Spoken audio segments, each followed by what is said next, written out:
Hello, everyone, and welcome to the 2020 Arts Equity Summit. My name is Allegra Fletcher, and I am the Executive Director of Arts Connect International. Though we cannot meet in person, we are grateful that we still have a way to gather in community. Thank you for being that community. As we kick off this second day of programming, I would like to begin with a time of gratitude. Huge thanks go to the incredible team at ACI who wholeheartedly embraced the monumental task of taking this Arts Equity Summit and making it virtual. Hanako Bray, Kelsey Karras, Sarah Plotkin, and Sahara Zamudio, y'all are real ones. Thanks are due to ACI's board of directors who also supported this redesign: Jen Bailey, Marion Taylor Brown, Kim Curran, Juanice Floyd, Andrea Gordillo, Mina Malik, Shreyas Navar, Richard Santiago. Advisory board members Jacqueline, Courtney, Kayla, and Keesall, thank you, everyone. Thank you to HowlRound for making this live stream possible.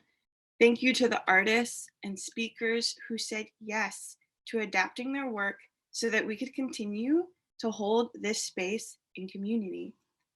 Thank you to our sponsors who believed in us and stayed with us through all of the change: the Boston Foundation, the Mayor's Office of Arts and Culture, Artists Thrive, NEFA, New England Foundation for the Arts, Mass Humanities, Boston Pride, Boston Gay Men's Chorus. Thank you, thank you, thank you. Thank you to our community partners who are all doing incredible work in the sector. I highly encourage you to check out artsequitysummit.org to learn more about them. Without further ado, I would like to introduce our first speaker for this keynote, Mark Charles. Mark Charles is a speaker, writer, and consultant. The son of an American woman of Dutch heritage and a Navajo man, Mark teaches the complexities of American history regarding race, culture, and Christendom in order to help forge a path of healing and conciliation for the nation. In 2012, Mark hosted a public reading at the US Capitol of the buried Apology to Native Peoples in the 2010 Department of Defense Appropriations Bill given by the 111th Congress. He is the co-author of the book Unsettling Truths, the ongoing Dehumanizing Legacy of the Doctrine of Discovery. And he authors the blog Reflections from the Hogan. Mark is currently an independent candidate for the presidency of the United States. And I highly recommend his book. I've read it and enjoyed it very, very much. So I'd like to welcome now Mark Charles. Yate, please allow me to introduce myself a moment. Mark Charles Yinashia. Sin Bakedina Nishle, the Tohiglini Bashichin. Sin Bakedina Dashache, the Totochitni Dashanella. In the Navajo culture, when we introduce ourselves, we always give our 4 clans. We're matrilineal as a people with our identities coming from our mother's mother. My mother's mother happens to be American of Dutch heritage. And so I say Sin Bakedina. Loosely translated, that means I'm from the wooden shoe people. My second clan, my father's mother, is Tohiglini, which is the waters that flow together. My third clan, my mother's father, is also Tsinbake-Dene, and my fourth clan, my father's father, is Totochitni, and that's the Bitterwater clan. It's one of the original clans of our Navajo people. I also want to acknowledge that this conference was originally going to be held in Boston, which is the traditional lands of the Wampanoag and the Massachusetts. And I am speaking to you from Washington, D.C., which is the traditional lands of the Piscataway. I want to honor all of these nations and these peoples for being the hosts of these lands. I work very hard to understand and know whose land I'm on, if I'm speaking publicly, especially no matter where I go around the country. And I do not take it for granted that I live here in Washington, D.C. on the land of the Piscataway, and that this conference would have been held in Boston, Massachusetts, which is the land of the Wampanoag and the Massachusetts. And I encourage everyone to use resources online to learn whose land that you are on, no matter where you are around the country. One of the best sites I've used to begin my research is a website titled native-land.ca. If you go into this website, native-land.ca, and you can enter in your city, your state, your zip code, and it will tell you the native nation and the treaties that were written in those lands and the peoples that lived there before Columbus got lost at sea. And it's not the absolute authority, but it's one of the best resources I found to begin my research of whose land I'm on, no matter where I am around the country. I am very honored to be speaking to you today, especially in again, what would have been in the location of Boston, Massachusetts. And I'm very excited about the topic we're talking about. And I'm going to be talking to you specifically today about the myth of American exceptionalism and creating an accurate common memory. And this is really one of the challenges that we face as a nation, as Americans, is by and large, we do not understand our history, and what we teach often as history in our country is not accurate. It's based on a mythology.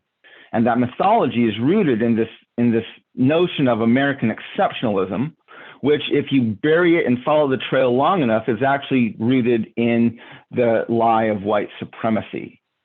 And I want to start today just by talking about where I've identified some of the roots of where this lie comes from. First of all, it comes from this understanding of what's known as the Doctrine of Discovery. The Doctrine of Discovery is a series of papal bulls, edicts of the Catholic Church, written between 1452 and 1493.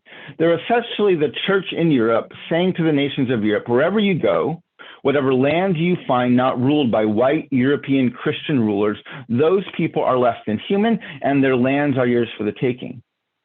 They say things like invade, search out, capture, vanquish, and subdue all Saracens and pagans whatsoever. Reduce their persons to perpetual slavery, convert them to his and to their use and profit. This is the very doctrine that allowed European nations to go into the continent of Africa, colonize the continent, and enslave the people. They didn't believe them to be human. It's the same doctrine that let Columbus, who was lost at sea, land in this new world, which had been inhabited by millions, and claim to have discovered it. If you think about it, you cannot discover lands that are already inhabited. That's known as stealing. Now, this doctrine came out of the Catholic Church. It was Pope Nicholas V, who wrote one of the most important papal bulls, the papal bull Dum Diversus. But there were a series of papal bulls, and it came out of the Catholic Church. And initially, the Protestant Church didn't fully buy into it. That was a Catholic doctrine.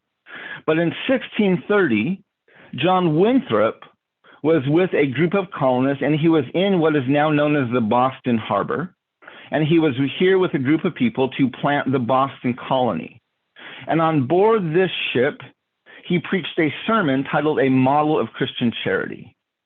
In this sermon, he exhorted the people that he was with, and I want to read this just to make sure I get it correct.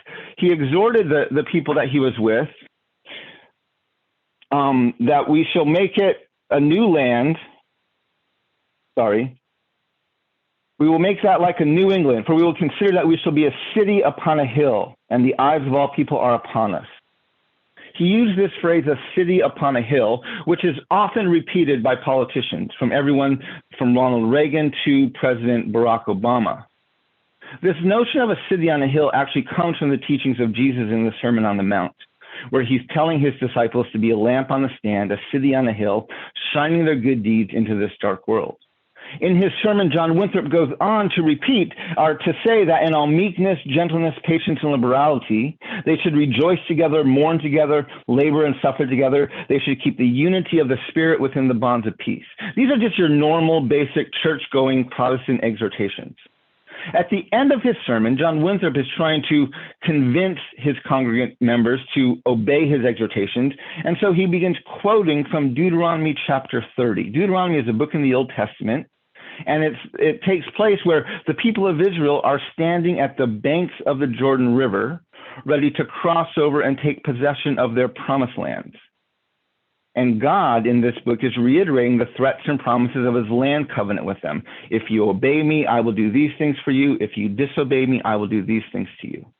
At the end of this passage in Deuteronomy 30, it says, but if our hearts shall turn away, and we shall not obey, and we worship other gods, we will surely perish out of the good land, whether we pass over this river to possess it. Now, Deuteronomy 30 says river, but in his sermon, John Winthrop changes the word river to vast sea. Well, why does he do this? Simple. They didn't cross a river, they crossed an ocean. So what's he saying? Based on the exhortations of Jesus to be a city on a hill, based on the model of Old Testament Israel, they are now standing on their promised lands, ready to go and take possession of them. Now, if you read the rest of the book of Deuteronomy and the book of Joshua, which is the book that follows, we learn how God commanded Israel to take possession of their promised lands. I'm going to read you a passage specifically from Deuteronomy chapter 20, verses 16 and 17. It says, however, in the cities of the nations the Lord your God is giving you as an inheritance, do not leave alive anything that breathes. Completely destroy them. The notion of promised lands for one people is literally God-ordained genocide for another. There's a great book written by a Native author. His name is Stephen Newcomb. The title of his book regarding the Doctrine of Discovery is titled Pagans in the Promised Land. I don't know exactly why he chose that title, but I'm assuming it's rooted somewhere in this passage, where what are you to do with the pagans in your promised land? You are to go across and destroy them. So this was in 1630, where this notion of a city on a hill is introduced into the American psyche. That idea percolates for about 100 years. Mid-1700s, our nation goes beyond the Appalachian Mountains. They go past the Mississippi River. There's, in the end of the 1700s, there's a second great awakening. There's a growth of churches, a renewal of denominations. There's this religious fervor as the nation goes further and further west. And in the early 1800s, this notion of manifest destiny is born. This belief that this nation has the God-given right to rule these lands from sea to shining sea. In the midst of all this, we have several important documents written within our nation. The first is in the late 1700s. Initially, the King George said to the colonies that were here in the Proclamation of 1763 that they no longer had the right of discovery of the empty Indian lands west of Appalachia. This upset the colonies. They wanted access to those lands. So a few years later, they wrote a letter of protest. In their letter, they accused the king of raising the conditions of new appropriations of land. They went on in the letter to say that he has excited domestic insurrections amongst us and has brought upon our borders the merciless Indian savages. They signed their letter on July 4th, 1776. Literally 30 lines below the statement, all men are created equal, the Declaration of Independence refers to natives as merciless Indian savages, making it very clear the only reason the founding fathers used the inclusive term all men, because they had a very narrow definition of who is actually human. This makes our Declaration of Independence a systemically white supremacist and racist document that assumes the dehumanization of indigenous peoples. A few years later, our founding fathers wrote another document. This one they started with the words, "We the people of the United States," in order to form a more perfect union. This, of course, is the preamble to the Constitution. But if you keep reading, just a few lines later, down to Article 1, Section 2. Article 1, Section 2 is the portion of the Constitution that determines who is and who is not a part of the Union, who is and who is not covered by this document. If you read Article 1, Section 2, you will note that it never mentions women. It specifically excludes natives, and it counts Africans as 3/5 of a person. So who's left? Well, in 1787, that literally left white men, and technically it was white landowning men who could vote. We don't ponder this as Americans enough. The reason we have a constitution, the purpose it was written, was to protect the interests of white landowning men. So we act surprised today that women earn 60 to 70 cents to the dollar. Well, this shouldn't surprise us. The Constitution's working. We act outraged that our prisons are filled with people of color. We have the highest incarceration rate of any country in the world. This shouldn't surprise us. Our Constitution's working. We get outraged that in 2010, the Supreme Court sides with Citizens United and rules that corporations now have the same rights to political free speech as individuals. This opens the door for super PACs, unlimited contributions to candidates. This shouldn't, our support for candidates, this shouldn't surprise us. The Constitution is doing exactly what it was designed to do. It's protecting the interests of white landowning men. In 1823, there was a Supreme Court case. It was Johnson versus McIntosh. Two men of European descent litigating over a single piece of land. One of them got the land from a native tribe. The other one got the same land from the government. They want to know who owned it. The case went all the way to the Supreme Court. The Supreme Court, this is the John Marshall Court, had to determine the principle for land titles. They ruled that the principle was discovery that gave title to the land. And then they argued that because natives were savages, we only had the right of occupancy of the land, while Europeans had the right of discovery to the land, and therefore they had the fee title and were the true owners of the land. This court case in 1823, along with a few other cases, creates the legal precedent for land titles. I have a TEDx talk online where I go in depth into this court case. If you look it up online, just Google Mark Charles, We the People, the three most misunderstood words in US history. That precedent in 1823 and the Doctrine of Discovery are referenced by the Supreme Court by name in 1954, 1985, and most recently in 2005. And in 2005, the Supreme Court opinion, which if you read it and understand it, is actually one of the most white supremacist Supreme Court opinions written in my lifetime. And that opinion stating that, that based on the Doctrine of Discovery and this notion that natives are still savages, assuming that we are still savages, we cannot rekindle embers of sovereignty over our lands that long ago grew cold. And that opinion was written by Ruth Bader Ginsburg. Why?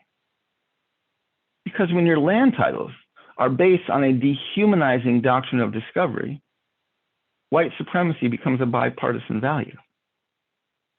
In 1851, the first governor of California wrote in his State of the State address, he gave an address in 1851, Peter Burnett. And in his address, he said that a war of extermination will continue to be waged between the races until the Indian race becomes extinct must be expected. While we cannot anticipate this result, but with painful regret, the inevitable destiny of the race is beyond the power or wisdom of man to avert. He wasn't stating that famine had broken out and this nation couldn't feed its indigenous inhabitants and therefore they were dying. He wasn't saying that disease had stricken us and they didn't have the medicine or the technology to stop it, and therefore we were dying.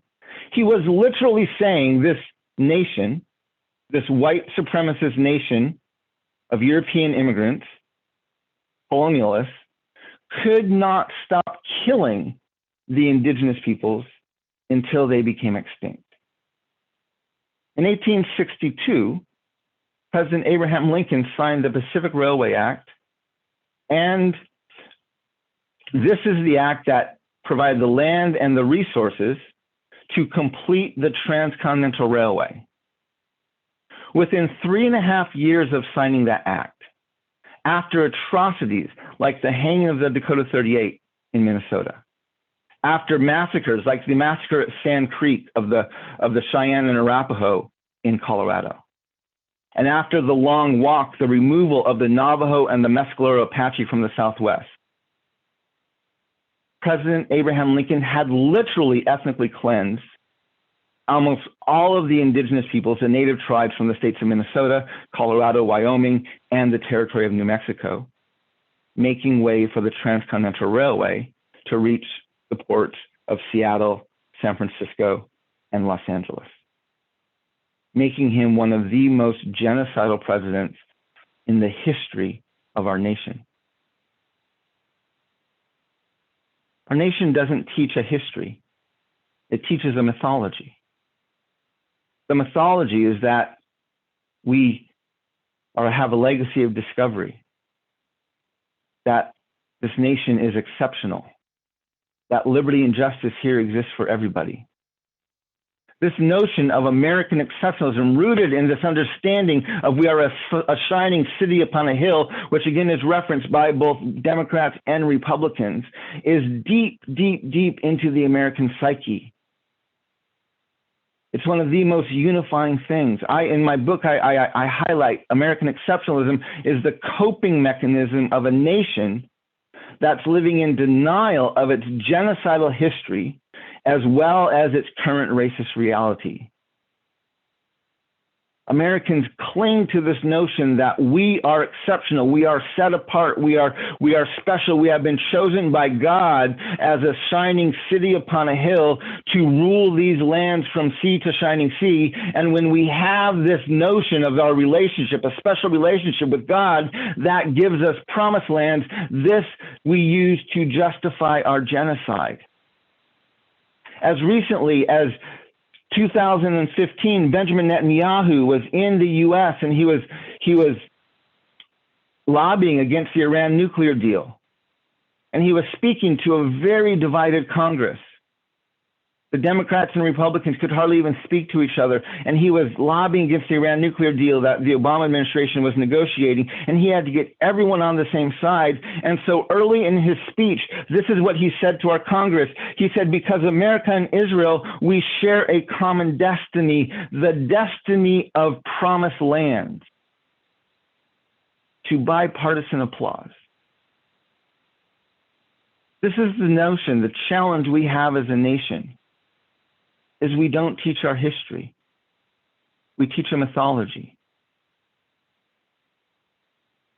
And we use our notion of exceptionalism as a coping mechanism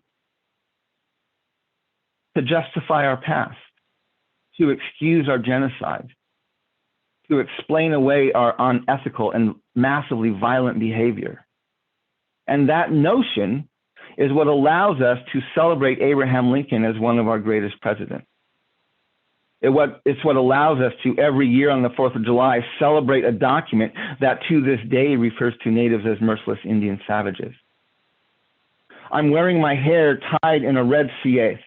This is my Navajo bun. It's tied with red yarn. I'm wearing it with red yarn because there was a crisis going on in Indian country known as missing and murdered Indigenous women and girls. Literally, there have been hundreds, thousands of our Indigenous women and girls who have been reported missing. They've been murdered, and we've been reported to the authorities. And not only have their cases not been closed, but in many instances, they've never been opened. There is almost no record from the authorities, state, county, even federal, of these reports that have been made. And oftentimes the families are forced to go out and search for their women and their children on their own. Many of our politicians, when they hear about this crisis, have proposed, we need a new law, we need a new policy to deal with this. But when your Declaration of Independence, the value statement of your nation, refers to natives as savages, and when your Constitution never mentions women, you probably shouldn't be surprised when your Indigenous women go missing or get murdered and society doesn't care. A new law is not going to solve this problem. This is a foundational level issue. We have to deal with our foundations as a country. There's an Aboriginal leader, his name is George Erasmus. He's from the Dene people up in Canada. And he says that where common memory is lacking, where people do not share in the same past, there can be no real community. If you want to build community, he says, you have to start by creating a common memory. I think this quote is genius, and it gets to the heart of our nation's problem, especially with race and gender, which is we do not have a common memory. We have a white majority that remembers a mythological history of discovery, expansion, opportunity, and exceptionalism. We have communities of color, Native Americans, African Americans. We have women who remember a very different lived history, a history of stolen lands and broken treaties, a history of slavery and Jim Crow laws, a history of segregation and mass incarceration, a history of Indian boarding schools and massacres, a history of internment camps and families being ripped apart at our borders. And we do not have a common memory. And if you look back, there is no point in our history where there was a healthy community and relationship across racial lines in our country. One of the things I advocate for in my book and in my work is that the United States of America needs a national dialogue on race, gender, and class. A conversation I would put on par with the Truth and Reconciliation Commissions that happen in South Africa, in Rwanda, and in Canada. However, I would not call ours Truth and Reconciliation, again, because reconciliation implies there was a previous harmony, which if you read our history is absolutely inaccurate. I prefer to use the term conciliation. Conciliation is merely the mediation of a dispute.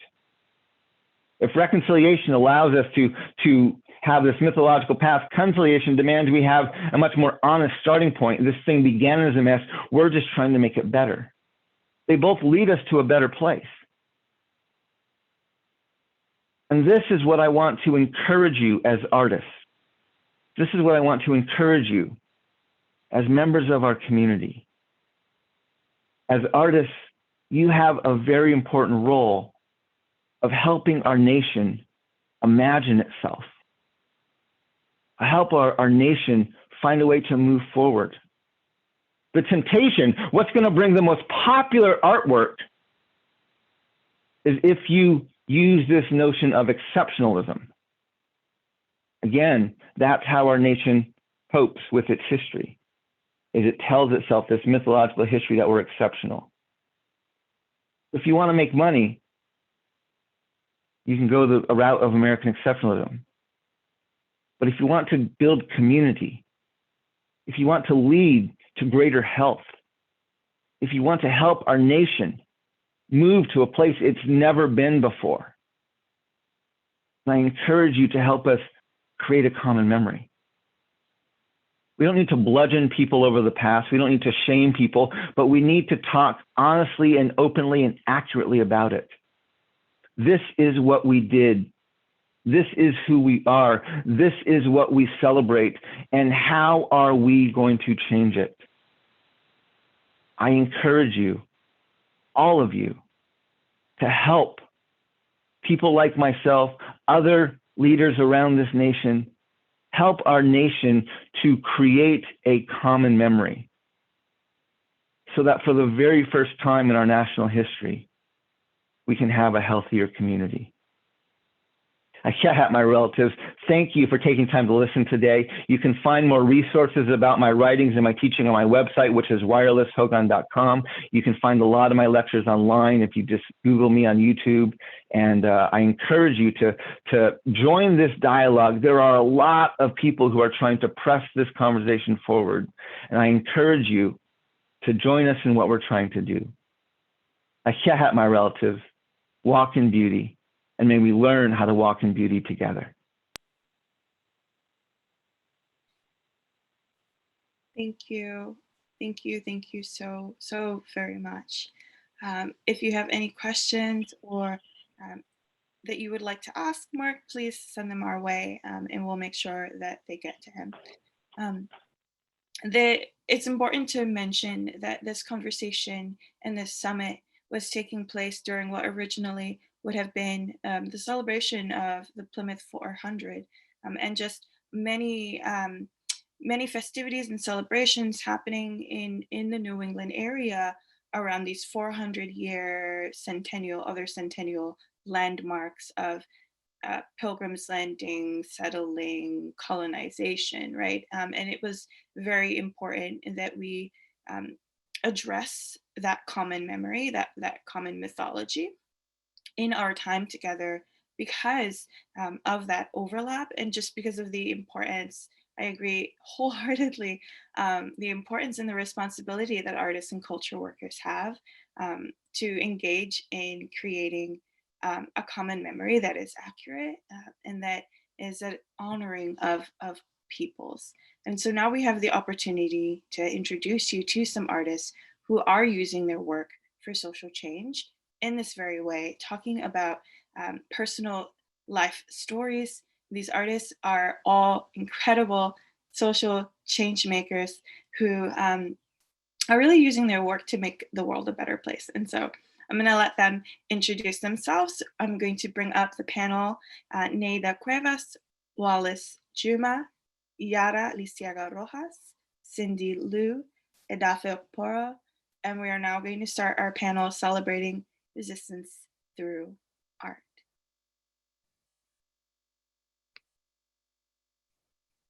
And so before we kick off the panel, as everyone's coming on, each artist is going to take a moment to give you an introduction about themselves and their work.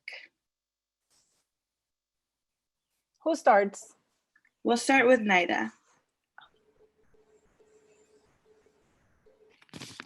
Hello, everyone. My name is Nayda Cuevas. I was born in Puerto Rico. And in 1990, my family migrated from Puerto Rico to Florida, where I had my first experiences in discrimination or experience in discrimination. And luckily, I was able as a young child to realize that art was a way for me to communicate with others around me and explain to them a little bit about where I was from. So now as a visual artist, my art practice and artwork represent a journey in my continuous search to make connections with the people around me and in the place I live. Exploring my identity produces a visceral exchange of personal and political identity while cultivating an awareness of otherness. Revisiting my history, Latina identity, or my birthplace is a determination to change how we understand the present. My series entitled #FierceLatina showcases a small group of women made visible or popular by social media. From engineers, activists, politicians, these women demonstrate strength in a society that make visible stereotypes. Negative stereotypes that lead to discrimination, injustice, and barriers that exclude Latinx from opportunities. So for example, in that series, Angie Rivera, she's the leading activist for undocumented youth and immigrant rights. Alexandra Ocasio-Cortez, politician, educator, and political activist, is the youngest woman ever to serve in the United States Congress. Carmen Yulín Cruz, mayor of San Juan, Puerto Rico, in 2017 became the voice and face of injustice on the US citizens of the island after Hurricane Maria. Patricia Valoy, Latina feminist activist, civil engineer, who promotes STEM education for women. She earned a Bachelor's of Science from Columbia University. Sabrina Gonzalez Pastersky, pronouncing her name wrong, I'm sure, by the age of 13, had learned how to fly in an airplane. She later built her own aircraft and flew it solo. She earned a physics degree from MIT, and in 2015, she received an academic freedom for her PhD at Harvard. The youngest Fierce Latina in my series, Saraí Gonzalez, She made her professional acting debut at the age of 11 at the Spanish language music video Soy Yo as the sassy, confident Latina girl, and later became the face of the Get Out to Vote videos for the Latinx community in the 2016 elections. My art practice is an opportunity for communities to reconsider through art their understanding of and positions of Latinx identity in this country. Art as activism isn't new, and as a visual artist today, I am faced with a highly charged political climate, insensitive to people of color and insensitive to our environment. And I hope everybody takes the time to take a look online on Arts Connect for these images, or on my website, NaydaCuevasArt.com. Wonderful. Yes, you can check out the virtual gallery throughout the day at artsequitysummit.org. Next up, we are going to have Wallace Juma.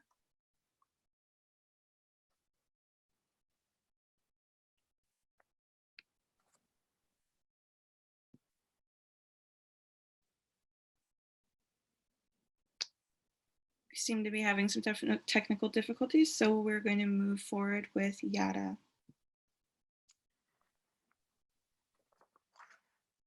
Hello. So, coming from Puerto Rico, still a US colony in the 21st century, where in our political situation as colonial subjects, we are constantly disappeared and self-determination has been stripped away from us.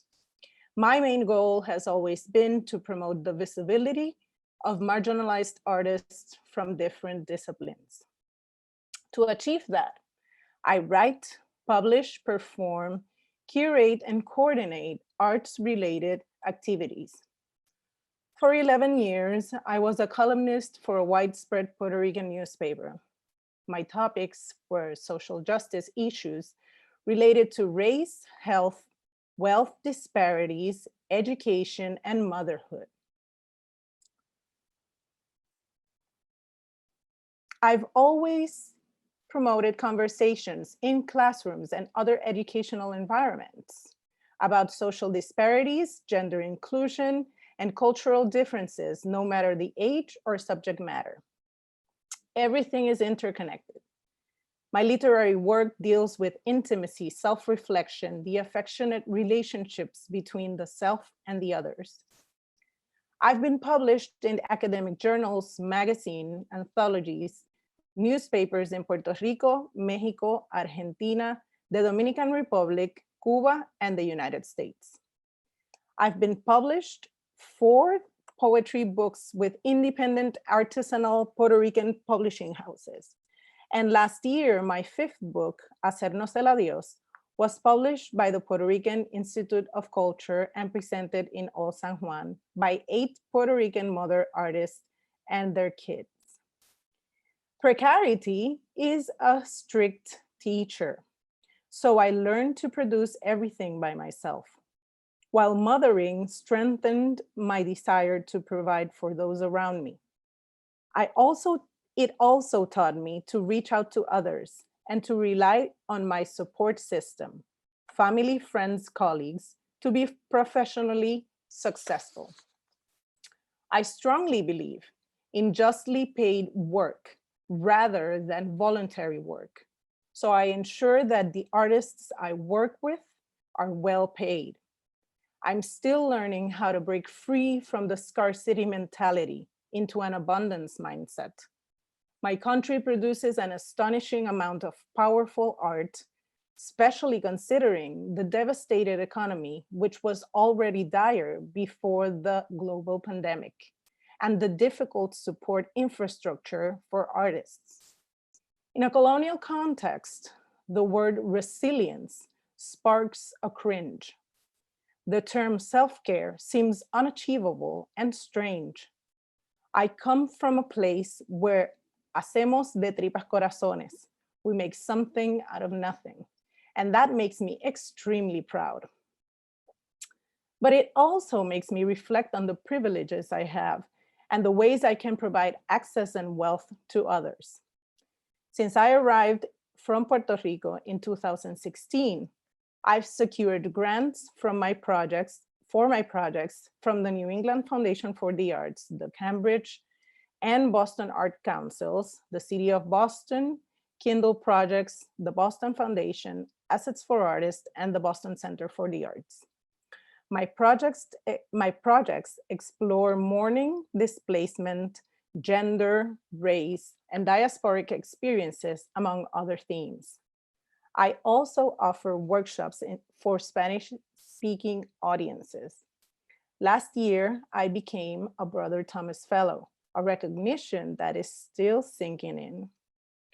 I appreciate my visibility and awards, and I will always be on the side of the striving, creative, and energy-changing individuals that make living worthwhile. I was not raised to compete, but rather to share space. For me, access is a machete, so I choose to open paths. If I eat, I secure food for many others. And as Puerto Rican Afro-Caribbean poet, Ángela María Dávila said, "Soy un animal triste, parado y caminando sobre un globo de tierra. Hembra con cría que sabe hablar a veces y que quisiera ser un mejor animal. Animal colectivo que agarra de los otros la tristeza como un pan repartido, que aprende a reír solo si otro ríe para ver cómo es." Thank you. You can find my work at yaraliceaga-rojas.com.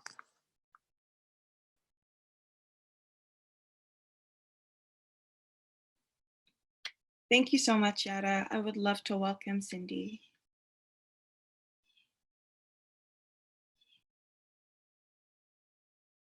Hi, thank you so much. Thank you, everyone who is watching, and of course the organizers.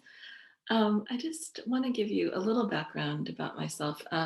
So I'm Chinese American. My parents immigrated here from Taiwan after having fled China during the communist takeover. And I used to be a scientist. I studied neuroscience and developmental biology, which is how organisms grow and change in shape as they develop. So I think in part because of that background, questions of social change become sort of intertwined in my brain with transformations in shape or concepts in science, or just using materials in an experimental way. And so I just want to give you a really quick tour of some of my work. Just a second. Okay, so this first piece I made last year, and it's called White Fragility. It's modeled after the kilogram standard, which was decommissioned last year. And it was basically a little cylinder of metal that defined what the kilogram unit of mass was.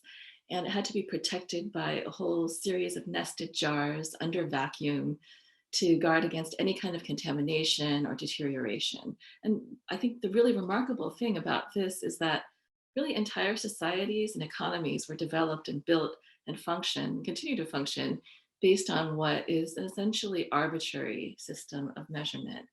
And in seeing news that it was getting decommissioned, it suddenly reminded me of something else, which is the concept of whiteness. So in my piece, instead of being made of metal, the cylinder is a mix of light shades of face powder, so makeup that I pressed together. If you could go to the next slide. So here's a closer view of the cylinder that's, it's not actually under vacuum, but it's gives the appearance of being protected.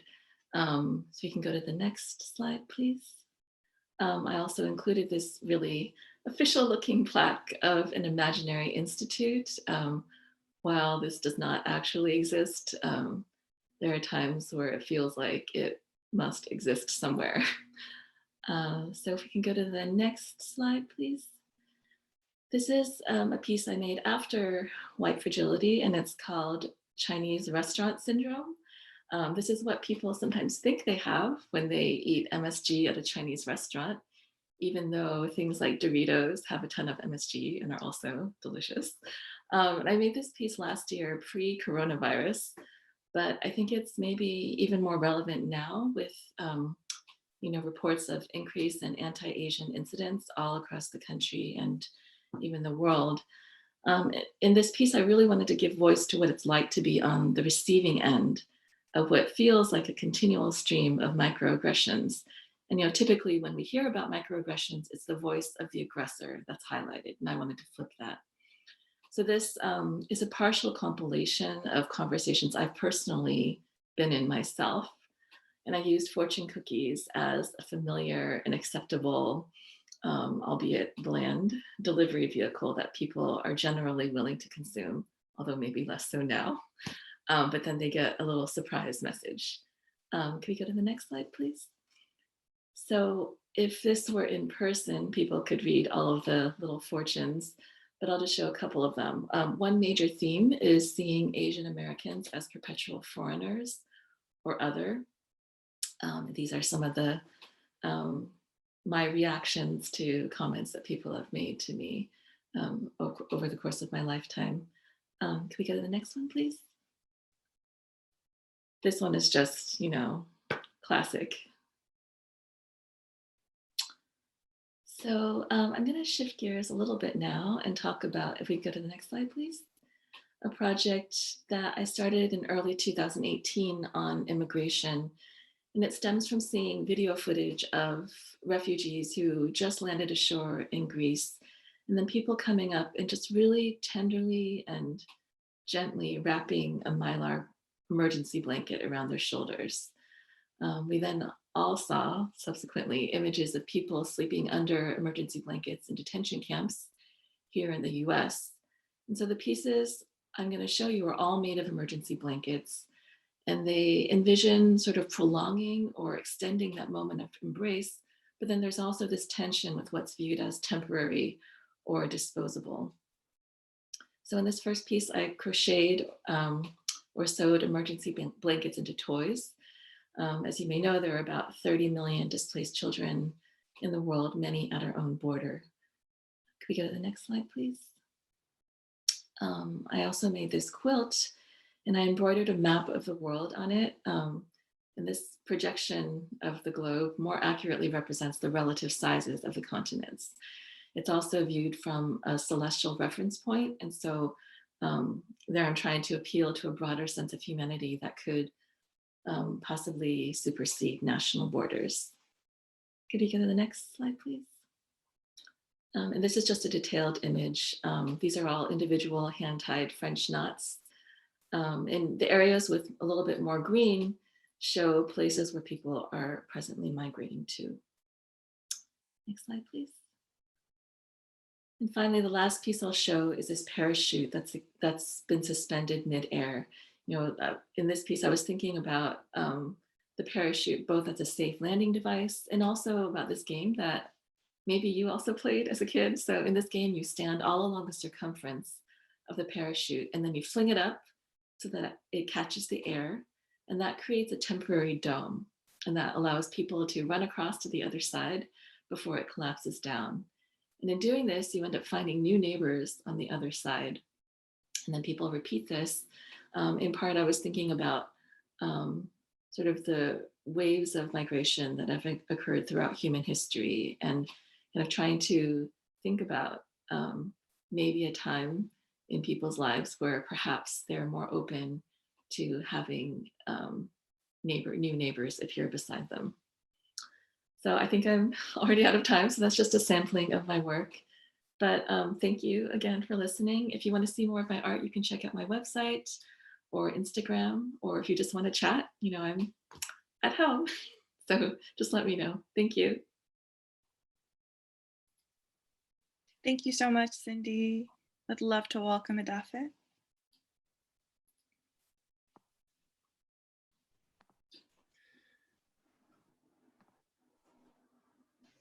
Hi, my name is Edafe.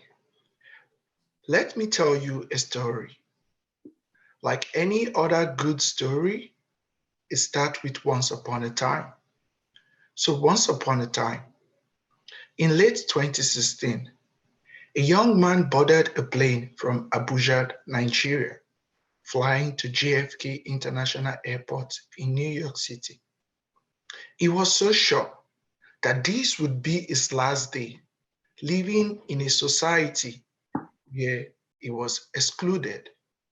He sat on the plane, singing his Kumbaya song of how he was able to flee from hate crimes and violence to a promised land, a land fragrant with the sweet smell of freedom.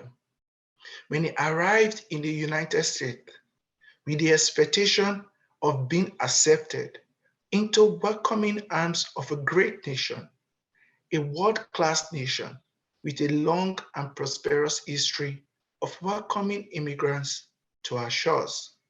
Instead, upon declaring that he was seeking asylum and refuge from persecution by his homeland of Nigeria, he was handcuffed, thrown into a bus, and taken to a detention center in New Jersey. 5 months and 14 days would pass before he got to smell the sweet smell of freedom. To be a refugee is to flee in search of freedom from danger. Now close your eyes with me for a moment. Imagine that at this very moment, we must all flee. We must all exit our current premises and seek refuge from a near and present danger to our lives and livelihood. Imagine that you can only take the things you have with you on your hands right now, and you can only be accompanied by the friends or loved ones that are with you today.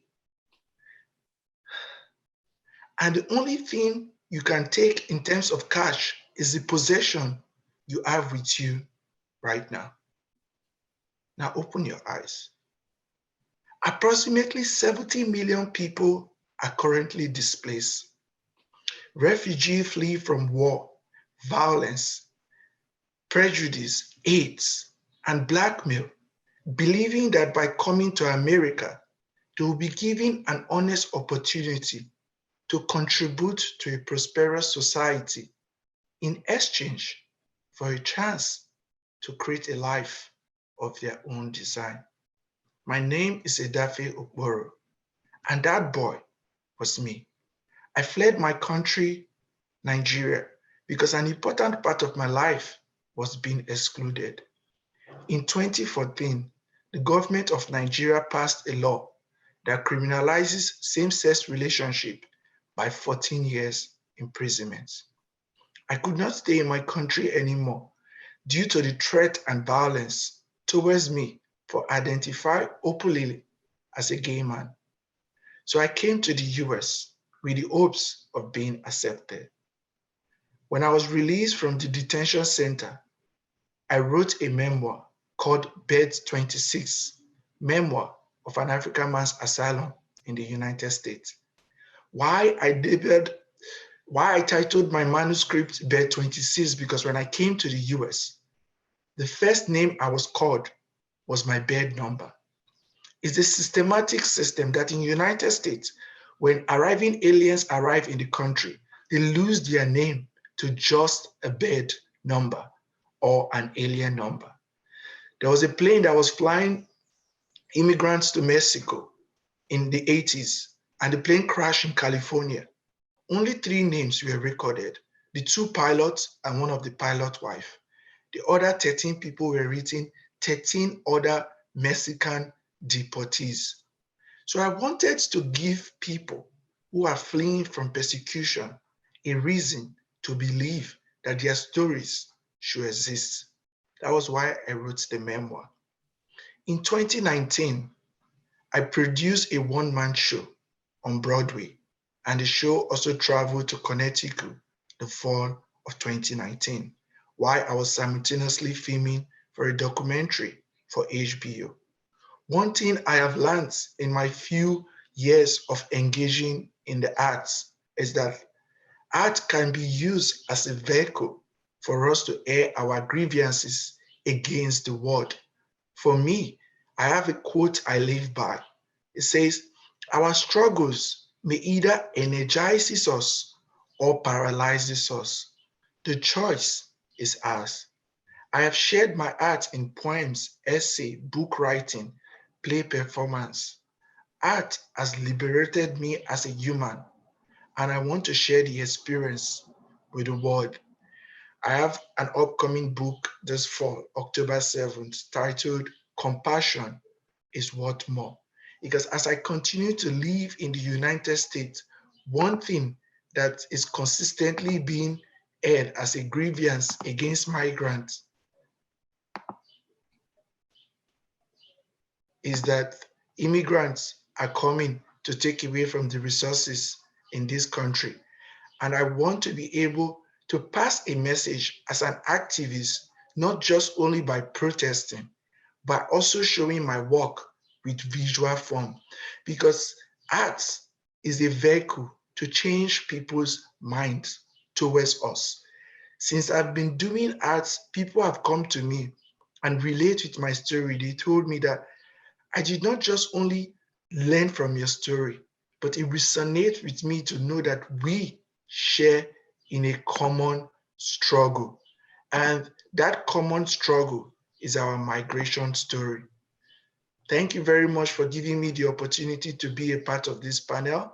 And I hope to continue to share my work with everybody. Thank you. Thank you so much. Thank you so much. Next up, we are going to welcome Wallace. Hello, everyone. Thank you so much for this opportunity to be with you.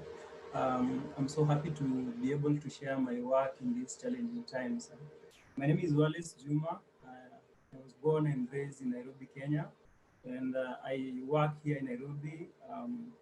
I do I do 2D, 3D artworks. I use a lot of an array of materials that I use to produce my work.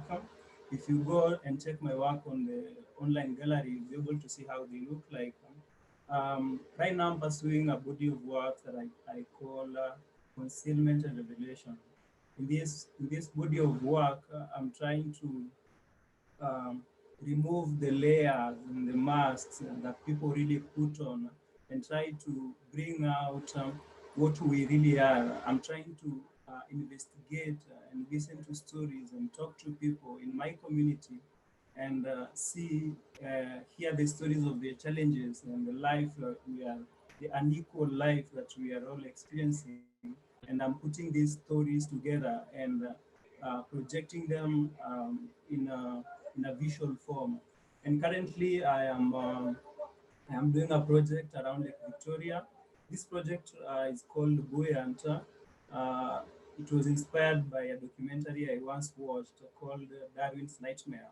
It talks about the challenges that revolve around Lake Victoria in regard to the communities, the people who live around Lake Victoria, the families, the young men and women and the children who live there.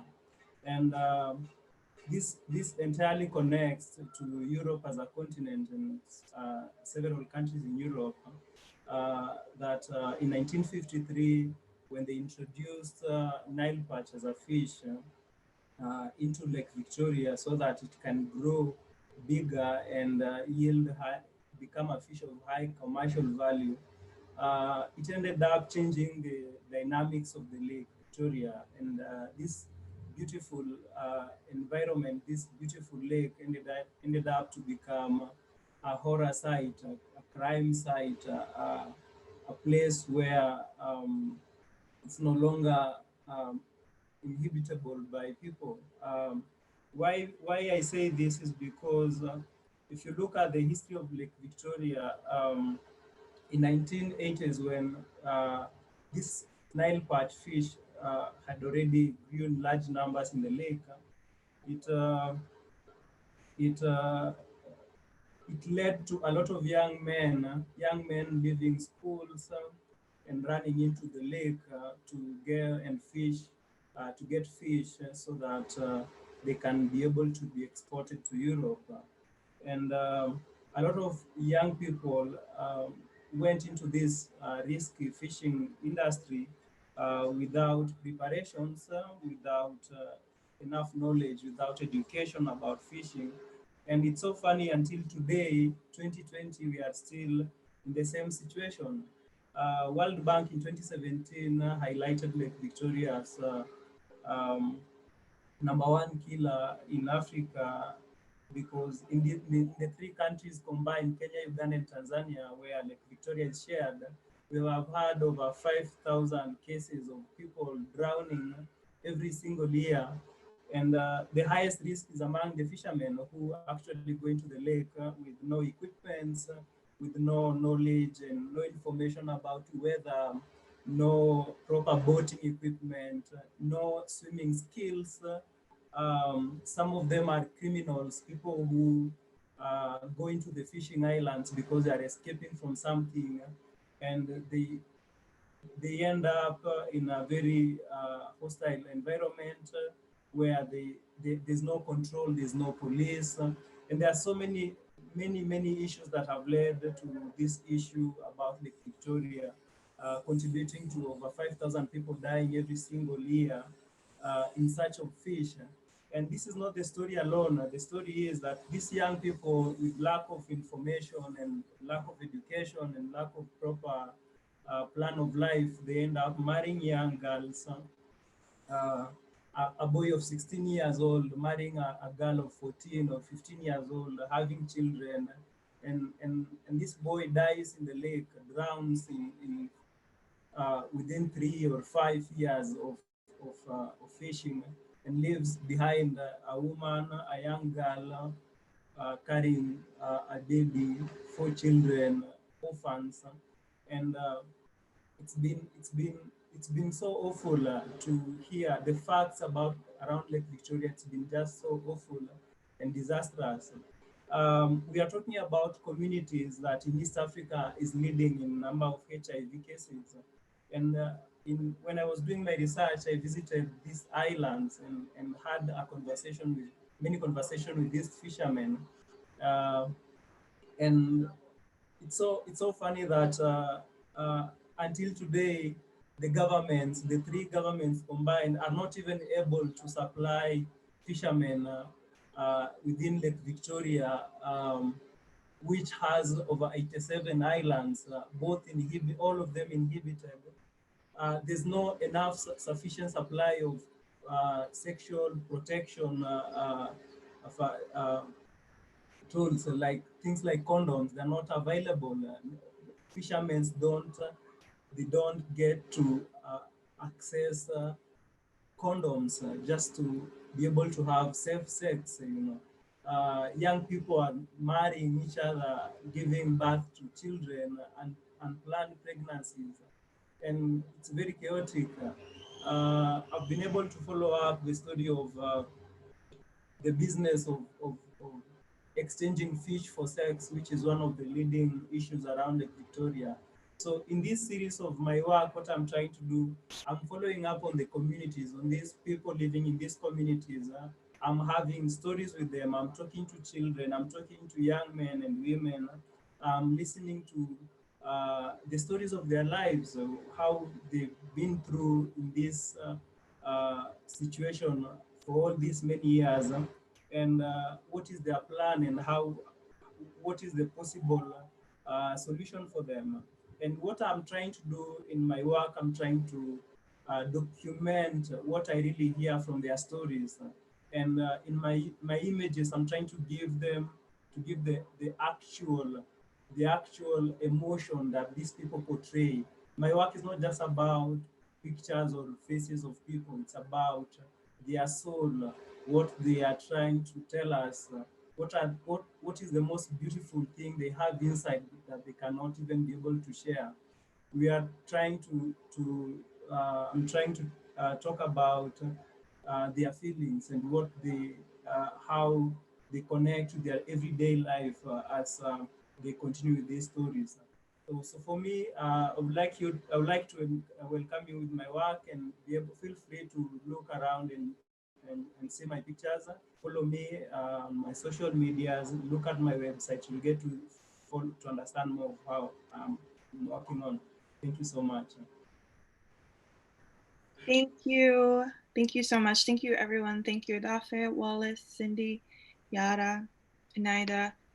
We are now going to ask all of the panelists to turn their cameras on, and we're going to go through a round of questions.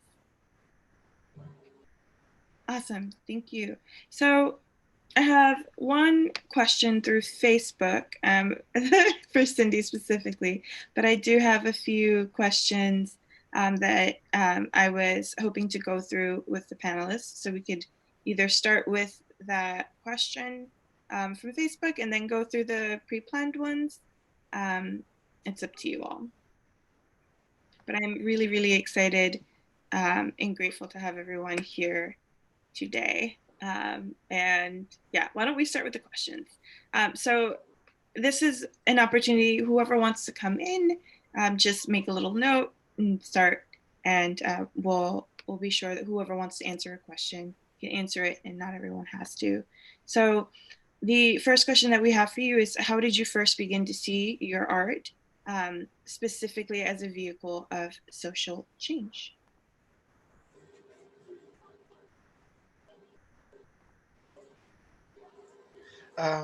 So I'm going to go.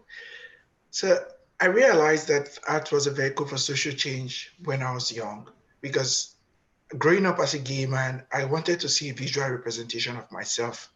I never saw the visual representation of myself in books, literature, videos. So when I was able to come out as a gay man, I wanted to give other younger people an opportunity to see themselves. And one of the easiest way I was able to do that was to write from a privileged point of view. I live in the United States. I'm free to be a gay man. So I can share my stories to other people so that when they scan the internet, they can see that gay people from Nigeria also exist. The same thing for refugees here in the US. A lot of refugees who have gone through detention, they find it difficult to believe that they will be able to go out of the detention center. So when I write my story as a survivor of torture, I give them a different point of perspective, that we struggle all through our lives to get to this point, but there is also another step, and that step is a freedom to be who we want to be.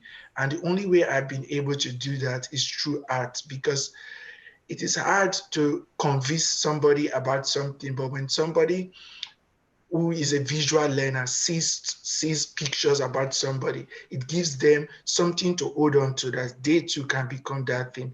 Somebody who is a audio learner, when they hear the stories of somebody, gives them a representation that they too can become something. So art has given me that opportunity to mirror myself to millions of people on the internet who can draw from my story and say they too can be something.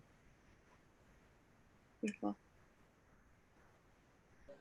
Yes, similar to Edafe, I realized at a young age that art was not threatening to people. So it allowed to stand in front of a piece of artwork or share a piece that I created with another person in my community, and in a non-threatening way, exchange in a complex dialogue. So that was and later as I studied and got my master's degree, I was able to find the language to articulate these things that were not so clear to me, as a young person.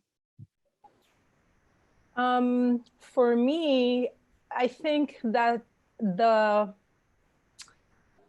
writing for a widespread newspaper in an opinion column, it was an experience that I had. The publication was with my face. So it always was, I wasn't, separated from the fact that it was myself pouring out into the world. It took me on a path of social responsibility and how does visibility work.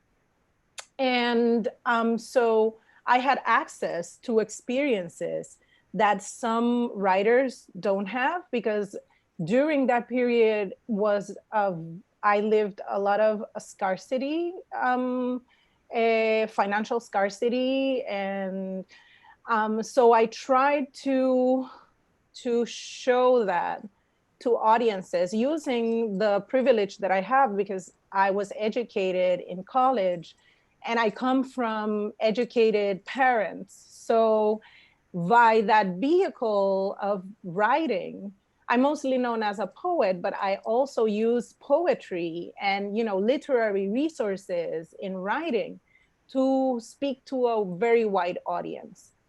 And it was like a window to what happened when you lived in, you know, dire economic situations. And then in my work as a cultural manager and curator and coordinator in Puerto Rico, I tried to,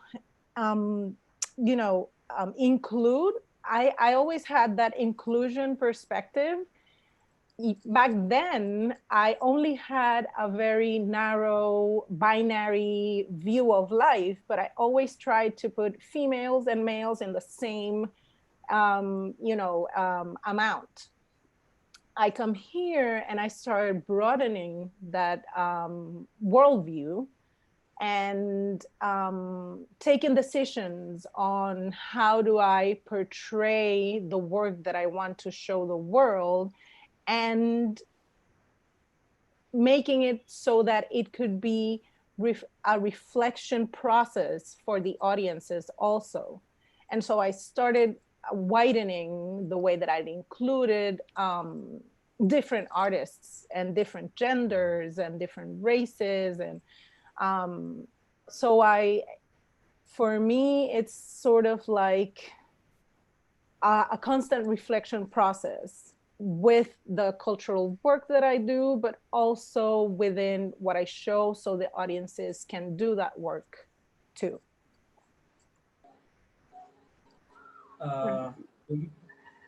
For me, in 2014, I met a friend, a German artist, and he invited me to participate in his project. And this was a very unique project for me because I've never worked like that as an artist, where he was trying to talk about the disadvantages of importing second-hand clothes in Africa. And we collaborated on this project. And it was a moment for me to start thinking differently, because before then I was just doing artworks for commissions or just for sale, you know. But then coming out and doing something that challenges authority and questions about the way I've been living, it was a moment to really reflect on myself and on behalf of my community and everyone else, you know. And since then, everything changed with my work. I've always been trying to try and make sure my work connects deeply with the community, because I exist as part of this community, and I want my voice to be heard, and I want to represent what I can. And this is how I found myself using my work for social change in my community. Thank you.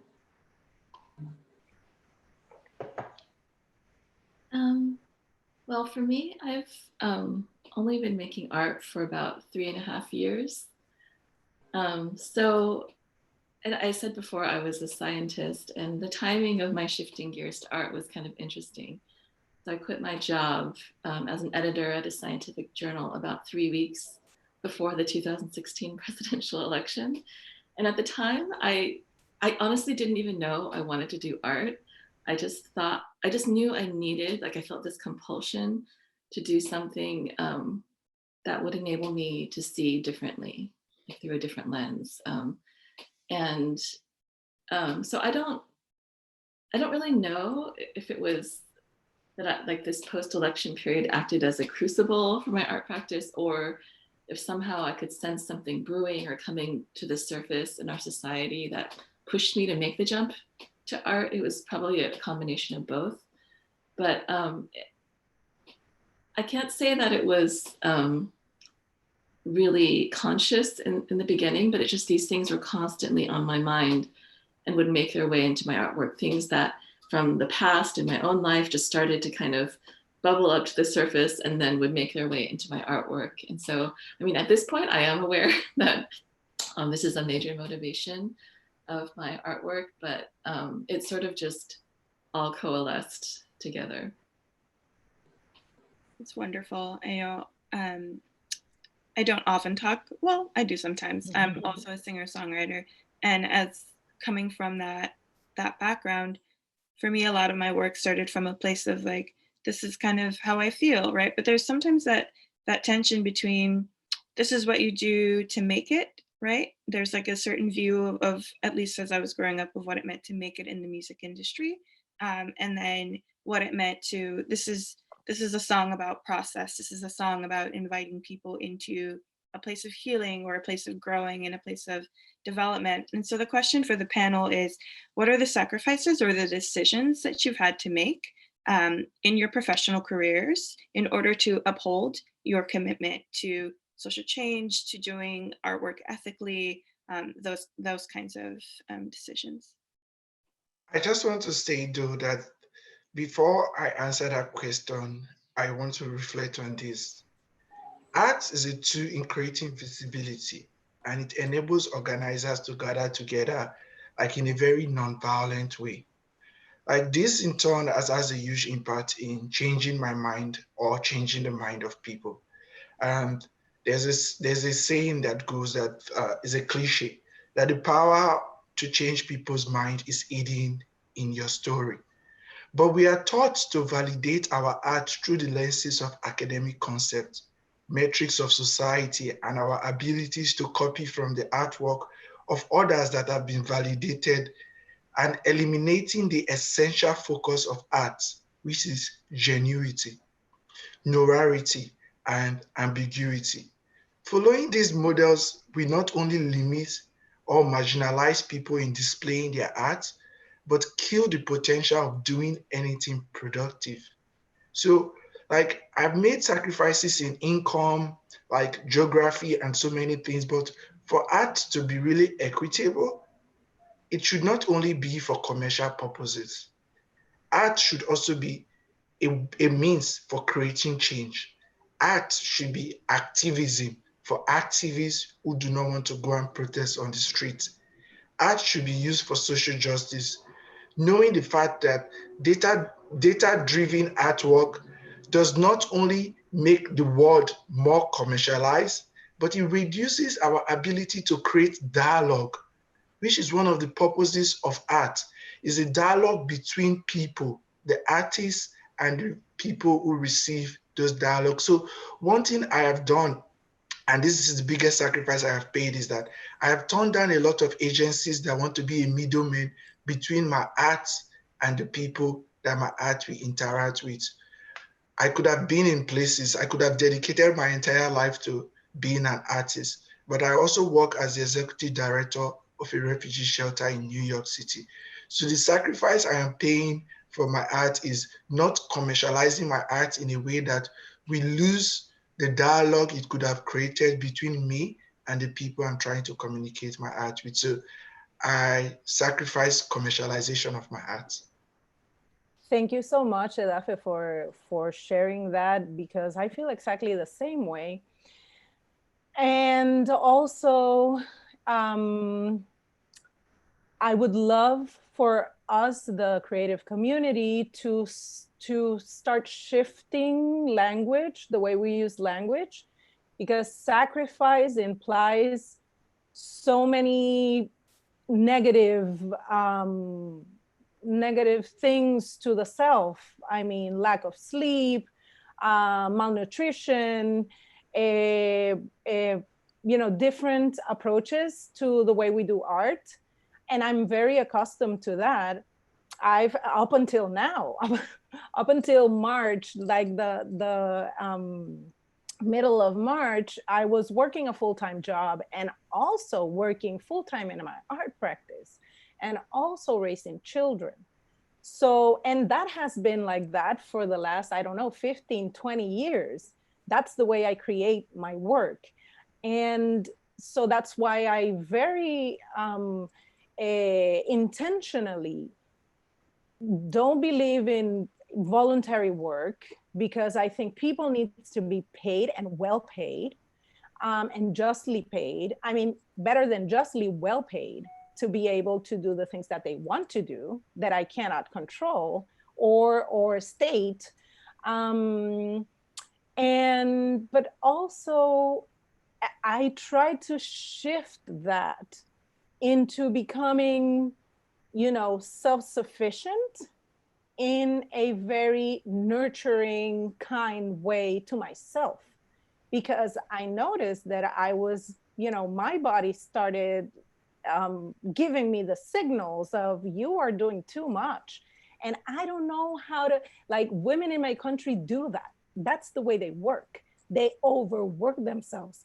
It's sort of like they're supposed to do that to be able to be valued, and mothers among, they're like the superheroes of I don't know what. So I would love to start shifting that, and for artists to be able to ask for what they need without being, ¿cómo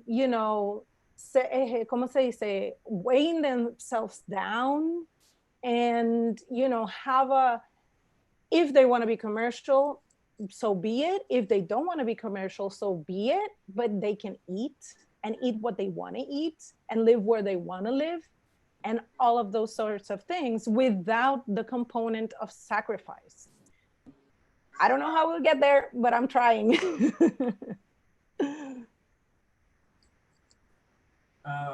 I take up next.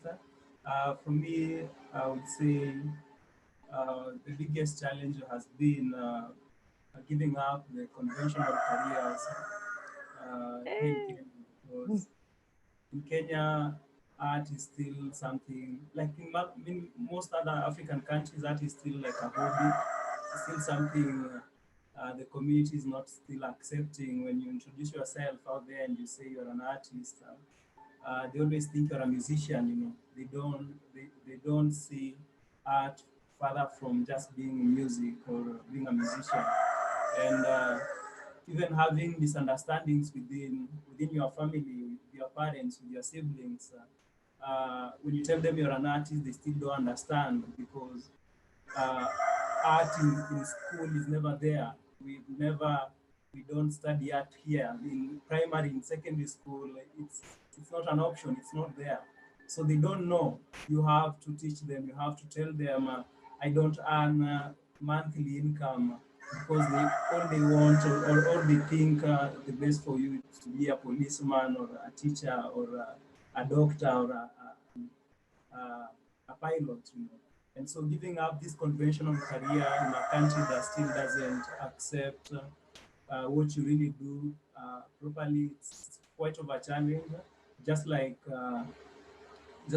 Yara said, it's not so much of a sacrifice, because you enjoy it, you feel so good about it, but then it gives you some challenges, like really life challenges that you have to. But then if it's not all for money, what is it for then? For love and passion, and you want to see that change. You want to see people follow you and really understand you, and understand the kind of message you're trying to put out there. And that itself, it's a pay, that itself is something you really feel happy about, and for me, that's all. Thank you. Yeah, for me, thinking of art as something to sacrifice, I don't see it that way. I don't like to put it in that category. I also like to think of it as something positive, in that my art being a social practice, is tied in with community engagement, and without that community, it doesn't exist or get to be talked about or engage in conversations. So for me, it's been a lot about being around young people, young children, and trying to inject with art other points of views. And it's been extremely rewarding.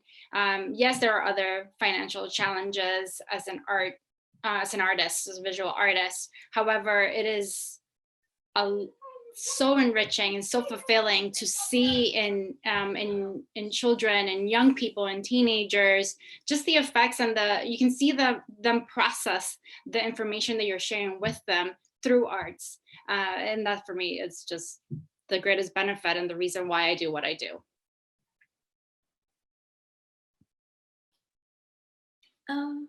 I think for me, a little bit to echo what Wallace was saying, you know, the way I was raised, I don't think art would have come into the picture as like a viable option. Like I, you know, was interested in art when I was a kid, but I remember very specifically saying, I'm not going to do that. And so I went down the science route. And so for me, a lot of it is like an internal thing where, you know, I have this constant nagging thing of like, well, why can't you just make something that's like pretty, that someone wants to hang on their living room wall, you know, something. And, but in the end, like, there's just this compulsion to make what I'm making. I can't, like, I quit my job. Why? If I quit my job, like, why am I going to then go and make things that I don't really want to make? And so, so for me, it's still this internal, and, you know, I've been doing this for not very long. So I still have these like nagging internal debates, at the end of which I always come out thinking, okay, this is the right thing, but it still happens, you know? And yeah, so that's, for me, a lot of it is more internal. I love it, and I really appreciate the push to reframe even the question, and to think about like the decisions that we make not really being about sacrifice, but just being a choosing of whatever our core of good and good for us in our work, in the communities that we're involved with, and the people that we want to impact now and moving forward in the future. And so I've been really appreciating this round, and I know that we're approaching the end of our time, and so I just wanted to pull out the one question that someone sent in from Facebook, specifically for Cindy. And it was just a question on, are you having an elevated experience? It's around COVID-19, like due to the pandemic, in microaggressions? And if so, is anything coming up in your work? Yeah, so, I mean, I know people who, where people have said things, like yelled things at them. For me personally, it's been things that like, you know, sometimes you just get a vibe that something is going on, but then you can't, like if you were asked to prove it, like I have no like proof, but you know, things like people like glaring at you when you're walking by in a park. I have a dog, so I have to go to the park. Things like, before things shut down, I was at the gym at the pool, and this man just like, and literally for like 20 minutes, there were 3 empty lanes in the pool, and he just stood with his hands on his hips, and he was like ranting, but I couldn't hear him because of all the pumps. But it was me and another Asian man in the pool, and he just stood there ranting. And then he got into the pool just up to his like legs and continued to stand there and rant. And I mean, I guess I don't know what he was saying, but I suspect it had to do with the fact that there were 2 Asian people in the pool. So yeah, for me, you know, I'm still processing it all. You know, I mean, frankly, a lot of this is stuff that already existed. I mean, evidenced by the fact that I made that piece last year. So all of that stuff already existed. It's just coming more to the surface now. And so I haven't actually, I'm still just kind of processing it. And so I don't really know how that will come out in my work. I have some kind of brewing ideas, but they're not really, they're in their sort of nascent form right now. And so I'm guessing something will come out of it, just because it's so constantly on my mind. I mean, I think about like my personal safety, like I have to go out to walk my dog. I'm genuinely like worried. And so it's just because, you know, honestly, even that piece that I made, the fortune cookie one, it wasn't something that I really wanted to make, to be honest with you. Like I had made the white fragility piece and then posted it on Instagram. And then someone in the comments kind of was pushing back on it and was saying she was concerned that that would encourage hatred towards white people. And which is ironic because like that response is exactly what the piece is talking about. And so like, I'm like, okay, well, that's very apropos. And so some part of me, like in response to her response, I thought, well, okay, maybe that like the big conceptual structural thing is too big a thing for you to bite off right now. So then I thought, well, it's a little bit harder to deny a person's actual personal experience. And so then I made the piece with the fortune cookies. And I have to say, it was actually really difficult to make. I mean, some of those things that I talked about are things I actually never talked about with anyone before. You know, I don't know if it's just among Asians. It's like people don't talk that much about this. You tend to just sort of swallow it and move on. So I think, so I'm guessing something will come out of it. I just don't know. I'm still kind of like in the process of thinking about it and dealing with it. But yeah, thank you for the question. Of course. And thank you, each and every one of you, for being with us. I just want to remind everyone who's watching the live stream that you can check out artsequitysummit.org. You will be able to find the bios, the personal sites of each and every artist on this panel. And you'll also be able to look at the virtual gallery that we've put together of their incredible work throughout the entire weekend and beyond. I just want to thank you all once again so much for your time, for your passion, your talent, your expertise. And this is just yes.